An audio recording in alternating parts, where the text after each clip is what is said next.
Hello नमस्कार, मी सुप्रिया नवीन एका ब्लॉगमध्ये आपलं मनापासून स्वागत करते। तुम्हाला आजचा दिवस सुखाचा, आनंदी आणि आरोग्यदायी जावो। तुम्ही जी काही स्वप्न पाहिली असतील ती सगळी स्वप्न तुमची पूर्ण होत। त्याचबरोबर शुभ सकाळ सर्वांना। सकाळची वेळ आहे, देवपूजा वगैरे सगळं झालेलं आहे, चहा गाळून घेतलेला आहे। तर सूर्यदेवच लवकर दर्शन देत नव्हते आज, म्हणजे आत्ताचं टायमिंग 7:30 पावणे 8च्या दरम्यानचं हे टायमिंग असावं। घरातली बऱ्यापैकी सगळी कामं होतात, देवपूजा होते, अन्नपूर्णेचं पूजन होतं आणि मग त्यानंतर मी सूर्यदेवांना अर्घ्य अर्पण करते। तर मला एका ताईंनी विचारलं होतं की सूर्यदेवांना पाणी घालताना आपण तांब्या अर्धाच भरून घ्यायचा की कसं, तर मी सगळं त्यावेळेस म्हणजे उत्तर दिलेलं होतं, पण म्हटलं व्हिडिओच्या माध्यमातून दिलं की तुम्हा सर्वांना पण कळेल। तर मी पूर्ण तांब्या जो आहे पाण्याने पूर्ण भरून घ्यायचा आहे, त्यामध्ये हळदी कुंकू, अक्षदा आणि एखादं फूल असं अर्पण केलं तरीही चालेल। रथसप्तमीपर्यंत आपल्याला सूर्यदेवांना होता होईल तर झालं, तुम्ही तर रोजच घाला, पण ज्यांना सवय नाहीये तर त्यांनी रथसप्तमीपर्यंत तरीही सूर्यदेवांना अर्घ्य अर्पण करायचं आहे। आता बघा, सूर्यदेवांना अर्घ्य अर्पण केल्यानंतर ना थोडंसं कोवळं ऊन पडतं, त्या उन्हामध्ये ना केस वाळवून घेते। जसं की आपल्या त्वचेला आपल्यासाठी सूर्याचे किरण जे आहेत ते खरंच आवश्यक असतात, तसं आपल्या डोक्याच्या स्काल्पसाठी म्हणजे केसांच्या खालची जी त्वचा आहे, स्काल्प आहे, त्यासाठी सुद्धा सूर्यप्रकाश खरंच गरजेचा आहे। त्याने तुमची केसांची मुळं जी आहेत ती मजबूत होतात आणि निरोगी होतात। त्यामुळं जितकं नॅचरल आपल्या केसांसाठी काही घटक घेता येतील, नैसर्गिक उपाय करता येतील तेवढे करायचे, बाकीचं काहीही तुम्ही वापरू नका। तर बघा ताईंनो, मी त्या गॅलरीमध्ये केस वाळवत असताना मला एक चिमणीचा आवाज आला आणि अलीकडच्या गॅलरीमध्ये चिमणी पाणी पिण्यासाठी आलेली आहे। तसं आज ना खूप चिमण्या येऊन पाणी पिऊन गेल्या, तर त्यातल्या थोड्या 2-3 चिमण्यांचं जे आहे ते शूटिंग मी घेतलं। तर चला म्हटलं तुमच्याबरोबर शेअर करूया। तर सकाळी सकाळी ना असंख्य पक्षी आमच्या घराच्या अवतीभोवती आजूबाजूला येतात, तर होता होईल मला तितकं म्हणजे त्या पक्ष्यांसाठी मी करत असते। तर ही टिटवी आहे, तुमच्याकडे काय म्हणतात या पक्षाला मला नक्की कमेंट करून सांगा। तर कसं पाणी पितंय बघा। तर ना सूर्यदेवांना अर्घ्य अर्पण करण्याआधी ना मी या माठामध्ये पाणी भरायला, म्हणजे हा माठ भरायला अजिबात विसरत नाही। जरा जरी यातलं पाणी कमी झालं ना की मी तो पुन्हा भरून ठेवते, जेणेकरून पक्ष्यांना यातलं पाणी दिसावं आणि त्यांना ते पिता यावं। तर तहानलेल्याची तहान भागवण्यासारखं पुण्य या जगामध्ये कुठे नाही आहे ताईंनो। तर घरामध्ये आले आणि बघा इकडं दादांना मी गिरण साफ करायला सांगितलेली आहे आणि एका बाजूला ना माझी देवपूजा झालेली होती। मंत्र स्तोत्र मी सकाळी सकाळी घरामध्ये तर नेहमी लावतच असते। तर आजची पूजा बघा, आज चाफ्याची फुलं होती। तर तुम्हाला मी दररोज माझी देवपूजा दाखवते आणि एका ताईंनी बघा कमेंट केली होती की ताई तुम्ही देवपूजा कशी करता, अगदी सविस्तर सांगा। तर मी नक्कीच सांगणार आहे, त्यावर सुद्धा मी व्हिडिओ ताईंनो करणार आहे। तुम्ही जेवढ्या कमेंट करताना मी तेवढ्या सगळ्या कमेंट माझ्या ताईंनो लक्षात असतात, पण तुम्हाला उत्तर द्यायला आणि तुमच्यापर्यंत माझं उत्तर पोचायला थोडासा उशीर झालेला असतो। तुम्ही वाट बघून बघून थकून जाता, मला माहिती आहे व्हिडिओची सुद्धा। एका ताईंची तर खरंच कमेंट येते की ताई मी तुमच्या व्हिडिओची वाट पाहते। तर एवढं मला खरंच इतकं छान वाटतं ना की तुम्ही माझ्या व्हिडिओची एवढी वाट पाहताय, कोणीतरी आपल्या व्हिडिओची वाट पाहताय। ज्या दिवशी मी व्हिडिओ अपलोड करत नाही ना त्या दिवशी मलाच खरंच खूप वाईट वाटतं। तर तुमचं खरंच भरभरून तुमचं एवढं प्रतिसाद प्रेम मला मिळतं ना, त्याबद्दल खरंच खूप खूप आभारी आहे मी। तर अशी असते माझी देवपूजा, अगदी मिळतील ते फुलं मिळतील, पण तुम्ही जर देवपूजा करत असाल सकाळी सकाळी ना तर कृष्णदेवांना तुळस मंजीर व्हायला अजिबात विसरू नका। खरंच खूप छान असतं, दिसतं पण ते छान आणि पुण्यच आहे ते, पुण्याचंच काम आहे असं म्हणायला हरकत नाही। आपल्याकडनं विष्णुदेवांची पूजा होते, सेवा होते, तर तिथं लक्ष्मीची काही कमतरता नसते। तर इकडे बघा माझं उंबरा पूजन पण झालेलं होतं आणि आता इकडे वर आलेली आहे गॅलरीमध्ये। तर सकाळी सकाळी उठल्याबरोबर कामं जी ठरवलेली असतात, नियोजन केलेलं असतं, तशी तशी कामं होत गेली ना की जरा बरं वाटतं। तर इकडे वर आलेली आहे आणि आज ना दळण करायचं आहे, म्हणजे गव्हाचं पीठ दळायचं आहे। तर त्यासाठीच बघा मी इकडे वर आलेली आहे गॅलरीमध्ये। तर धान्य कसं भरून ठेवायचं, धान्याचा साठा कसा करून ठेवायचा वर्षभरासाठी, यावर सुद्धा मी व्हिडिओ केलेले आहेत। पण आत्ता नवीन ज्या काही ताई आपल्या फॅमिलीमध्ये ॲड झालेल्या आहेत तर त्यांना माहिती नसेल, म्हणून पुन्हा एकदा सांगते की तुम्ही जर एखाद्या दिवशी माझा व्हिडिओ नाही ना आला तर जुने व्हिडिओ जाऊन नक्की पहा, ते सुद्धा तुम्हाला आवडतील, छान आहेत ते सुद्धा व्हिडिओ।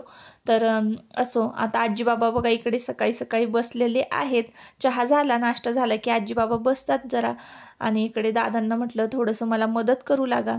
तर गिरण साफ करत आहेत दादा आणि मी इकडनं गहू काढून आणले आणि आता दळण लावून देणार आहे. तर ही अशी दळणाची कामं किंवा अशी जी मेन जी एक्स्ट्राची कामं आहेत ना ती सकाळी सकाळी केलं ना की जरा बरं वाटतं. नाही तर मग जसं जसं दिवस चढत जाईल ना तसं तसं आपल्याला कुठलीच कामं करावीशी वाटत नाही. आता इकडे ना एका बाजूला गव्हाचं दळण करायला लावलेलं आहे, म्हणजे दळायला लावलेलं आहे आणि एका बाजूला मी नाश्ता करणार आहे. तर आज ना स्पेशल असं नाश्त्याला बघा दहीवडे आहेत. तर संपूर्ण दहीवड्याची रेसिपी मी तुमच्याबरोबर शेअर करणार आहे. खायला एकदम टेस्टी आणि करायला तितकाच सोपा. तर रोज ना चहा चपाती असा नाश्ता खाऊन खाऊन घरातले कंटाळलेले आहेत आणि बऱ्याच दिवस झालं मी रेसिपीसुद्धा तुमच्याबरोबर शेअर केली नाही. क्लिनिंगचेच ब्लॉग शेअर करते. तर रात्री डाळ भिजत घातली होती, म्हणजे 3-4 तास ही डाळ भिजवलेली आहे आणि रात्रीच बारीक वाटून ठेवलेली होती. तर जितकं पाणी कमी घालून वाटता येईल तितकी पाणी कमी घालून ही डाळ वाटायची आहे. जास्त पातळने हे पीठ करायचं, उडदाची डाळ. आणि त्यानंतर मग पीठ याचं म्हणजे मिक्सरमधून वाटून घेतलेलं आहे डाळ आणि त्यामध्ये ना जिरं घातलेलं आहे, आत्ता मी थोडंसं हिंग घातलेलं आहे आणि मीठ आपल्याला घालायचं आहे. त्यानंतर एका घमेल्यामध्ये पाणी घेतलेलं आहे, साधं पाणी आहे, पिण्याचं पाणी. तर ते जरा जास्त झालं म्हणून मी कमी केलेलं आहे. आता थोडंसं त्यामध्ये हिंग घातलेलं आहे, थोडंसं म्हणजे छोटा अर्धा चमचा घातले आणि त्यानंतर मग आपल्याला त्यामध्ये घालायचं आहे मीठ. तर अगदी मी काही रेसिपी म्हणजे प्रोफेशनल असं व्यवस्थित टापटीप असं मी नाही तुम्हाला दाखवू शकत. माझं जसं आहे मी करते तसं साध्या सिंपल पद्धतीनं मी तुम्हाला दाखवते. तर सिंकला दुधाचं पातेलं वगैरे घासायचं राहिलं होतं, तर असो. तर आता इकडे पाणी तयार करून घेतलेलं आहे हिंगाचं आणि मिठाचं आणि वड्यांचं जे पीठ आहे ते छान फेटून घ्यायचं आहे. 1-2-3 मिनटं फेटून घ्यायचं आहे. हाताने जर तुम्हाला नसेल जमत, ब्लेंडर असेल तुमच्याकडे तर ब्लेंडरने फेटून घ्या आणि साध्या पाण्यामध्ये पिठाचा एक गोळा सोडून बघा. तो जर पाण्यावर तरंगला तर समजायचं आपलं पीठ अगदी परफेक्ट झालेलं आहे वड्यांसाठी. तर मी तसंच केलेलं आहे, ब्लेंडरने फेटलं आणि त्यानंतर हाताने सुद्धा फेटून घेतलेलं आहे आणि वडे लगेच आपण भजे जशी तळतो तशा पद्धतीनं ना वडे कढईमध्ये घातलेले आहेत. आता अगदी लो टू मीडियम फ्लेमवरच आपल्याला हे वडे तळून घ्यायचे आहेत. अजिबात फुल गॅस करायचं नाही आहे, जेणेकरून ते आतून कच्चे राहू नयेत. म्हणून लो टू मीडियममध्ये हे वडे तळायचे आहेत. अजिबात गॅस फुल करायचा नाही. थोडा उशीर लागतो अशा गोष्टींसाठी, सतत कट्ट्याजवळच उभं राहावं लागतं, पण कधीतरी असा बेत करायला काही हरकत नाही आहे. तर पलीकडच्या गॅसवर ना मी मॅगी शिजत ठेवलेली आहे. असं काय स्पेशल बेत असेल किंवा तर मग देवांश ना वडे किंवा असं खातच नाही अजिबात, त्यामुळं त्याला मॅगी वगैरे असं करून द्यावं लागतं. नाही तर मग त्याचं नेहमीचं ठरलेलं आहे तो दूध कालाच खातो. अजूनही तो आता 6 वर्षाचा झालेला आहे तरी त्याला दूध चपाती, दूध कालाच आवडतो. तर असो, माझा आयुष जो आहे मोठा मुलगा तर त्याला सुद्धा तशीच सवय होती. 7-8 वर्षापर्यंत तो सुद्धा दूध चपातीच खात होता आणि मग नंतर हळूहळू त्याला सवय झाली खाण्याची. तर इकडे छान असे बघा वडे तळून घेते मी आणि आपल्याला आहे ना हे वडे काढून घ्यायचे आहेत. अगदी लो टू मीडियममध्ये छान क्रिस्पी झाले होते वडे. आता हे वडे आपल्याला काढून, मी टोपलं शोधत होते ताईंनो, टोपलंच सापडत नव्हतं. म्हणजे इकडं तिकडं वस्तू ठेवलेल्या असतात ना, माझ्या मलाच कधी कधी सापडत नाही, तर असं होतं. तर टोपल्यामध्ये ना न्यूजपेपर घातलेला आहे, टिश्यू पेपर घातला तरीही चालेल. आता इकडं गावाकडं कसं असतं, जे मिळेल त्यातच समाधान मानावं लागतं. अगदी टिश्यूच पेपर पाहिजे ना असं तसं नसतं ताईंनो. आणि एका ताईंनी मला कमेंट केली होती की तुम्ही न्यूजपेपर वापरता चपातीसाठी किंवा इतर तळणाचे जे पदार्थ आहेत ते काढण्यासाठी, तर त्यातलं ते म्हणजे ती शाई जी आहे, ती कार्बन जे आहे ते आपल्या आरोग्यासाठी चांगलं नाही. तर अगदी 100% बरोबर आहे ताईंनो तुमचं, पण पर्याय नसला ना की मग ते तसं करावंच लागतं. टिश्यू पेपरच नाही आहे घरामध्ये, त्यामुळं मग मला न्यूजपेपरच वापरावा लागला. आणि याचे इफेक्ट जे आहेत ना म्हणजे आरोग्यावर होणारे आपल्या ह्याच्यावर, तर ते लवकर जाणवत नाहीत पण होतात खरं, त्यामुळं जास्त काळजी घ्यावी लागते. तर आता बघू डीमार्टमध्ये मी जर गेली शॉपिंग करायला तर मग नक्की आणणारे टिश्यू पेपर आवर्जून. मॅगी झालेली आहे इकडे तयार देवांशची आणि वडे बघा किती छान गोल गोल आणि छान अगदी मऊ मऊन क्रिस्पी झालेले होते ताईंनो. तर हे हिंगा मिठाच्या पाण्यामध्ये आपल्याला भिजत ठेवायचे आहे 10 मिनटं आणि इकडे मॅगी तयार झालेली आहे. इकडे लाल तिखट घेतलेलं आहे आणि चाट मसाला घेतलेला आहे वाटीमध्ये काढून. तर दही आणलेलं होतं रात्रीच फ्रीजमध्ये ठेवलं होतं ते थोडंसं बाहेर काढून ठेवलेलं आहे रूम टेम्परेचरवर, अगदीच थंड पण नको कारण त्रास होतो मग आजी बाबांना. तर त्यासाठी ना इकडे बघा पातेल्यामध्ये दही काढून घेतलेलं आहे. तर जवळजवळ अर्धा किलो दही आणलं होतं. आता दही वडे खायचे म्हणजे दही अगदी छान मलईचं आणि गोड असलं तर रेसिपी आपली अजूनच चवदार होणार आहे. तर थोडंसं पाणी घेतलं ना, असंही पाणी घालावंच लागतं कारण दही वड्यांचं जे दही असतं ना ते थोडंसं पातळ असतं. तर त्यामध्ये साखर घातली की अजून त्याला पाणी सुटल आणि वड्यांचं जसं पीठ आपण फेटून घेतलं ना त्याच पद्धतीने आपल्याला दहीसुद्धा छान फेटून घ्यायचं आहे. म्हणजे जरासुद्धा दह्यामध्ये असं गुठळी नको आहे कसलीच. तर छान असं स्मूथ असं दही पाहिजे आपल्याला दही वड्यांसाठी. तर 3 घाणे काढून झालेले आहेत माझे. म्हणजे एक घाणा जो आहे वड्यांचा तो पातेल्यामध्ये म्हणजे घमेल्यामध्ये मी भिजत ठेवलेले आहेत ते वडे. थोडे जे वडे आहेत ते टोपल्यामध्ये आहेत आणि मी कढई ना काय करते लो टू मिडियममध्येच वडे तळते ना. तर कढई अजिबात मोकळी ठेवायची नाही आपल्याला. वडे तळून झाले की लगेचच आपल्याला कढईमध्ये वडे तळण्यासाठी घालायचे आहे. म्हणजे कसं होईल पटपट आपल्याला सगळ्यांना वडे घरातल्यांना देता येतील. तर म्हणजे नाही का एकानं खायचं आणि एकानं नाही खायचं असं नाही. तर त्यामुळे ना पटपट मी इथे वडे तळून घेते. साखर घातलेली आहे दह्यामध्ये आणि आता दही छान फेटून घेणार आहे. तर आपण वडे जेव्हा तेलामध्ये घालतो ना तेव्हा ते खाली बसतात. जोपर्यंत ते असे वर तरंगायला लागत नाही तेलामध्ये तोवर आपल्याला म्हणजे उलटण्याने ते वडे हलवायचे नाही आहेत. तर इतकी साधी सोपी रेसिपी, जास्त काहीच लागलं नाही ताईंनो. यासाठी कांदा आणि टोमॅटो आणि लसूण असलं काहीच लागलं नाही.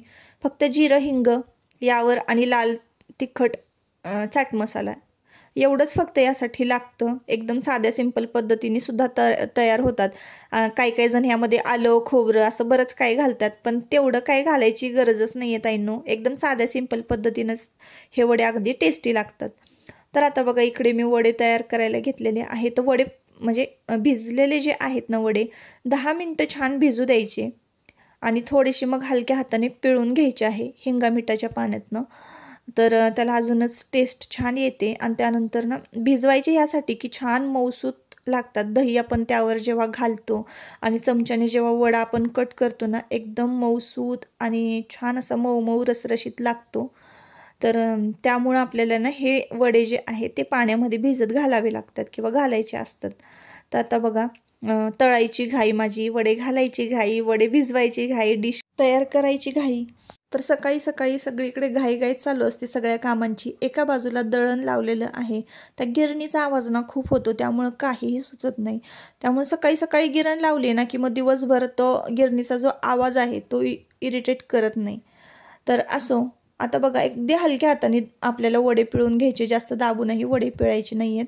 आणि भरपूर असे वडे मी घालून घेतलेले आहे जेणेकरून 2-3 डिश आपल्या तयार होतील.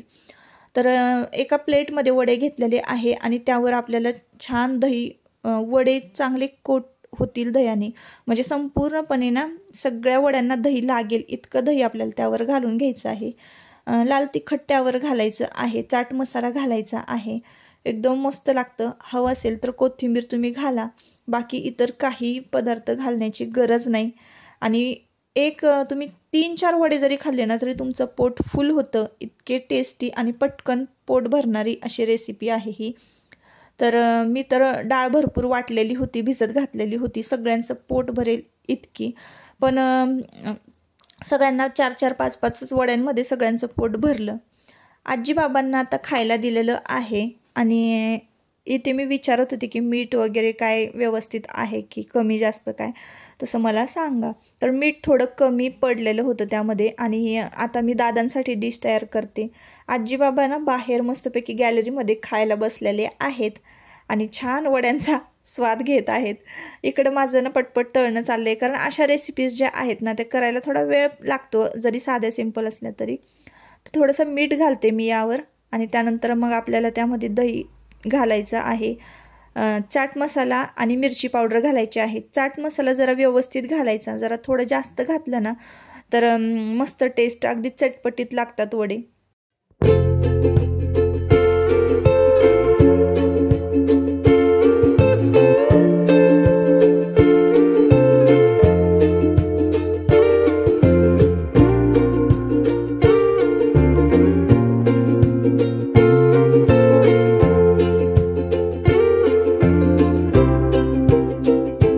छान असे रसरशीत आपले वडे तयार झालेले आहेत ताईंनो. तर या खायला मस्तपैकी छान त्याच्यावर ना चाट मसाला घातलेला आहे, लाल तिखट घातलेला आहे. लाल तिखट तुमच्या आवडीने घाला, कमी जास्त, कारण लाल तिखटची तर चव त्यावर जाणवतच नाही.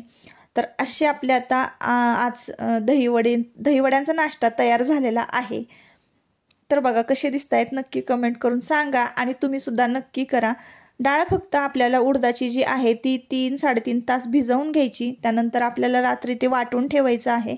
सकाळपर्यंत ते पीठ तयार होतं आणि तुम्ही त्याचे सकाळी वडे तळू शकता आणि गरमागरम असा दहीवड्याचा नाश्ता करू शकता. तर दादा बघा कसा स्वाद घेत खातायत. तर इकडे ना आजी बाबा बाहेर बसलेले आहे गॅलरीमध्ये. तर आजी बाबांचं पण एक 5-6 वड्यांमध्येच पोट फुल झालं. जास्त कोणी खाल्लं नाही, कारण दहीवडा जास्त असं जातच नाही. 1 प्लेट खाल्लं तरी पोट लगेच भरतं. तर मी दुसऱ्या दिवशी ना त्यात पीठ भरपूर शिल्लक राहिलं होतं ना, तर त्याचेच मी उडीद वडे केलेले होते, म्हणजे मेंदू वडा केलेला होता आणि सांबार केलेला होता. तर एकाच म्हणजे पिठामध्ये 2 रेसिपीज आपण करू शकतो. तर मेंदूवडा पण तितकाच टेस्टी झाला होता. तर असो ताईंनो, आजच्या व्हिडिओचा आता मी इथंच शेवट करते. परत आपण पुन्हा भेटूया नवीन एका ब्लॉगमध्ये. तोपर्यंत स्वतःची काळजी घ्या आणि मस्त राहा. Bye bye.